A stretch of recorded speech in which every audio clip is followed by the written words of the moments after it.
But as Governor Scott Walker daydreams about new drapes in the Oval Office, Democrats have suddenly gotten serious about unseating him from his day job, from the one that's in Wisconsin.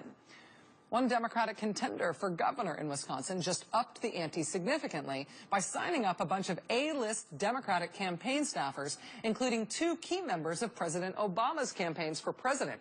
The head of advertising for President Obama's two campaigns and the head of direct mail for one of President Obama's campaigns have just signed on to work with Wisconsin Democratic hopeful Mary Burke as she tries to beat Scott Walker and become governor of that state. In very early polling, Mary Burke is essentially tied with Governor Walker. That said, he has already beaten good Democrats twice for the office that he now holds. What makes Democrats believe they can turn it around a year from right now, and how do his 2016 hopes interfere with all of that? Joining us now for the interview is Mary Burke. She's a member of the Madison School Board. She's a former executive at Trek Bicycles, and she served as Wisconsin's Commerce Secretary from 2005 to 2007. Mary Burke, thanks very much for being with us. Well, thanks, Rachel. It's a pleasure to be here. Does it matter to Wisconsin, should it matter to Governor Walker's reelection effort if he is, in fact, running Republican presidential nomination for 2016 while he's also trying to be governor? Should that matter? Well, I think what the people of Wisconsin care about is whether they have a governor who's focused on the issues that are most important to them. And as I travel around the state, I hear that people are concerned about jobs and that a governor has that focus, that they're making that the priority, and that they're doing all they can to move the state forward. You know, we've been lagging in terms of job creation since the recession, and I believe we can do better by bringing people together, considering all the options, and making sure that we're focused on the ones that work. Put problem solving ahead of politics. Wisconsin was the center of the political universe when Governor Walker moved so bluntly to strip union rights in the state. And that was, I mean, I think the reaction to that was in part about the policy, but in part it was about the way he did it, the confrontational way he did it. But the recall effort to turf him out of office after that, despite all the anger, it didn't succeed. How do you think that episode changed Wisconsin politics? Why do you think you can beat him now when the recall effort couldn't beat him before? Well, I think it gets down to who we are in Wisconsin. You know, we're people who like to get along with each other, and we like to work together to move the state forward. And as you mentioned, this was incredibly divisive. And I think people really want leadership that does bring people together.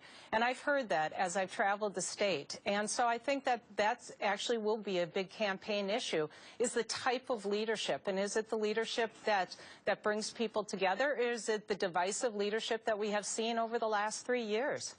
Women's rights and reproductive rights have been an area of huge focus around the country. In Wisconsin, things have taken a very sharp right turn on those issues under Governor Walker. He went after Planned Parenthood, shutting down abortion clinics. He even rolled back equal pay for equal work law in Wisconsin. Did those efforts contribute to your decision to run against him? Absolutely. You know, I believe very strongly that women should have the freedom to make their own health care choices. And what the governor has done is roll back Wisconsin many, many years. And so I think it's important that we are able to make those choices. And I was encouraged to have Planned Parenthood's endorsement today. But also we will be focusing on the issues that matter most to the people of Wisconsin, which are jobs. You did get an endorsement, as you just said, a year out from the election from Planned Parenthood. And obviously, I read their endorsement, and they're very much focused on policy changes that have happened in Wisconsin. It's a bit of a signal, though, that your race, if you're the candidate against Governor Walker, it's going to be a big, high-profile race. Do you expect there to be a lot of national attention, a lot of national outside groups weighing in the way that Wisconsin politics have sort of gotten accustomed to over these past few years?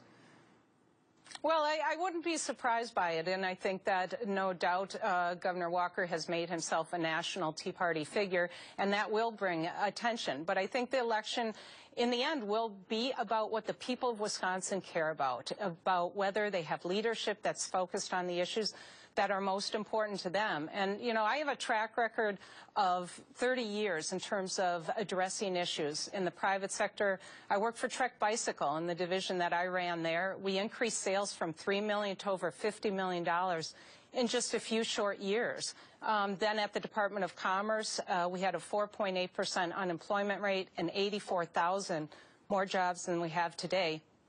And then I got into education. I said, how are we going to close the achievement gap? And I created a partnership that brought together the Boys and Girls Club and the Madison Public Schools so that students, high school students who would be the first in their family to graduate from college were on that path and able to realize their dreams. And I think that's what the Wisconsin voters are going to care about. They're going to care about leadership that brings people together, that sets the priorities that are most important to them. And that's what I'm going to do when I run this race. Mary Burke, candidate for the Democratic nomination for Wisconsin governor. Thanks very much for the introduction tonight. I know this is your first national interview. It's nice to have you here, ma'am. Good luck to you. Thanks, Rachel. And I should say, Governor Scott Walker, you have never before consented to come on the show, and I have a feeling that you're not going to do it now, but it won't stop me from asking. Governor Walker, we'd love to have you anytime. Hey, you're going to be in New York meeting with those national donors. Come on. Come on. We'll be right back.